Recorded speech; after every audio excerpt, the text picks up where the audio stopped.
C'est une tribune publiée dans le Figaro Vox qui a fait beaucoup jaser cette semaine. Une tribune de l'avocat Timothée Dufour intitulée « Les néo-ruraux ont oublié que la campagne n'est pas une nature aseptisée ». Nous sommes en compagnie de Timothée Dufour, avocat. Bonjour. Bonjour Philippe David, merci pour cette invitation. Bienvenue sur Sud Radio. Je commence par des chiffres que vous donnez dans votre tribune. 8 cadres sur 10 veulent quitter la capitale. 450 000 Parisiens, c'est énorme, ont quitté la capitale pendant le premier confinement. Est-ce que le Covid bouleverse la société française en termes de répartition de la population ? Ce qui est certain, c'est que beaucoup de Parisiens se sentent asphyxiés, se sentent étouffés dans leurs 35 mètres carrés ou leurs 70 mètres carrés dans Paris. Donc c'est sûr que quand ces Parisiens se rendent compte qu'avec 60 mètres carrés dans Paris, ils peuvent acheter la moitié de Vesoul, leur premier réflexe, c'est peut-être aussi de se dire « Tiens, chérie, allons nous mettre au vert ». Vous savez, cette fameuse expression qui sort souvent de la bouche des néo-ruraux, « allons nous mettre au vert », comme si du lundi au vendredi, ils se mettaient au gris, Philippe David. Donc oui, ce confinement a révélé une réalité sociologique. Il y a un sentiment d'étouffement, un prix du mètre carré qui frôle les 13 mètres carrés. Les 13 000 euros, oui. Les 13 000 euros qui frôlent, en effet, le mètre carré qui frôle les 13 000 euros. Donc, face à ces réalités, il y a une réalité avec cet exode urbain qui se met en place. Justement, quand on lit votre tribune, on nous dit une chose, la France a connu pendant des décennies l'exode rural, où les pauvres quittaient la France rurale pour aller à Paris.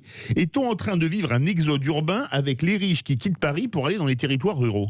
Ah, je le pense. On a connu en effet au 19e siècle un exode rural, c'est-à-dire que les rats des champs quittaient les campagnes pour rejoindre leurs amis, les rats des villes.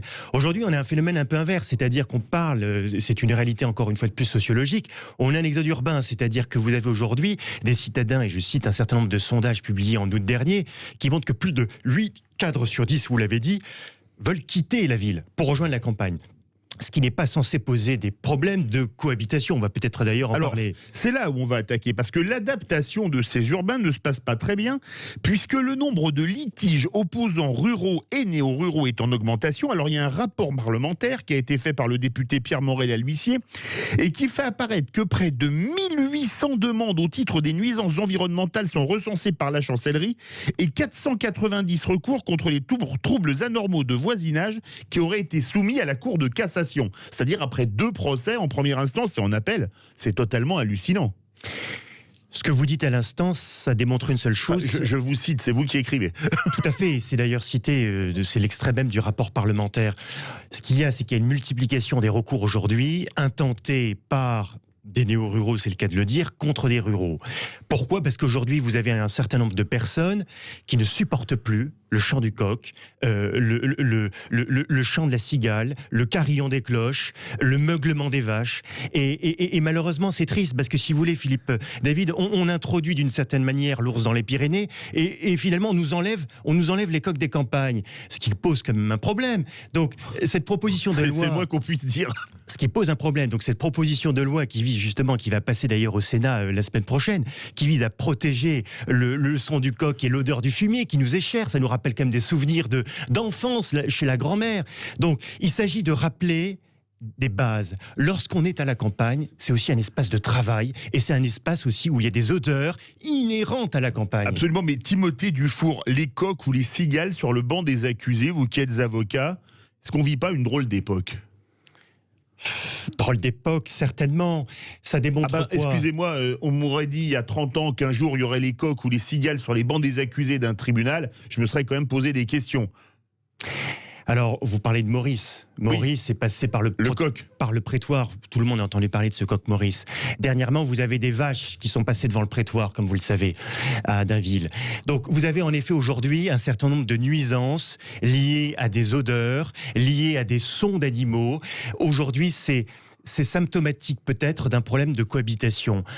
Il y a un vrai problème aujourd'hui, c'est une réalité sociétale où vous avez des personnes qui veulent aseptiser la campagne. Ils veulent en faire finalement une espèce de Disneyland écolo, pardonnez-moi cette expression, et finalement mettre un peu sous cellophane cette campagne. La campagne, c'est pas ça. La campagne, c'est une espèce de travail avec, une fois de plus, je l'ai dit, des odeurs et des sons inhérentes à la campagne. Justement, Timothée Dufour, là ça va être une question physique ou chimique, je ne sais pas. Les bobos sont-ils compatibles avec les ruraux ? Alors, qu'est-ce qu'un bobo ? C'est bourgeois bohème.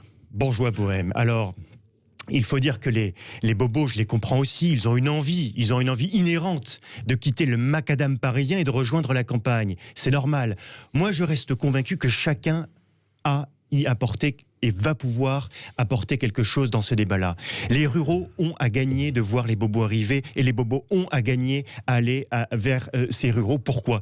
Parce que si vous voulez, le but c'est de favoriser le vivre ensemble et de comprendre que chacun peut apporter quelque chose. Les bobos vont apporter certainement une expertise, des métiers que vous n'avez pas dans les campagnes et les campagnes vont pouvoir peut-être leur apporter une culture, des traditions, une nourriture de qualité. Mais dernière question, en une petite minute, on parle souvent des problèmes des agriculteurs, mais c'est pas les néo-ruraux qui vont faire l'aménagement du territoire et des paysages. Ça, c'est certain. Vous parlez des agriculteurs, Philippe David, il y a une réalité. Ils étaient 1,6 million en 1980. Aujourd'hui, ils sont 400 000. Dans 30 ans, il n'y en a plus. Espèce en voie de disparition. Donc, la question qui se pose, c'est bien évidemment cette proposition de loi qui vise à protéger les sons, les odeurs. Elle vise avant tout à protéger notre identité rurale, mais derrière aussi protéger nos agriculteurs face à des personnes qui sont de plus en plus exigeantes par rapport à un mode de vie à la campagne, ce qui n'est pas sans poser quelques problèmes. Ça me rappelle un petit slogan occitan des années 70, Volem vivre al país, on veut vivre au pays. Merci beaucoup Timothée Dufour, avocat, et je vous incite vraiment à aller lire sa tribune. Les néo-ruraux ont oublié que la campagne n'est pas une nature aseptisée. Ça a été publié en milieu de semaine, c'est jeudi je crois, dans le Figaro Vox. De suite, on va retourner à la campagne, on va retourner dans le Gers avec Lionel Candelon, on va parler de la grippe aviaire avec des mesures kafkaïennes et ensuite Cécile Tardy nous dira comment réussir toutes ces tâches de la journée.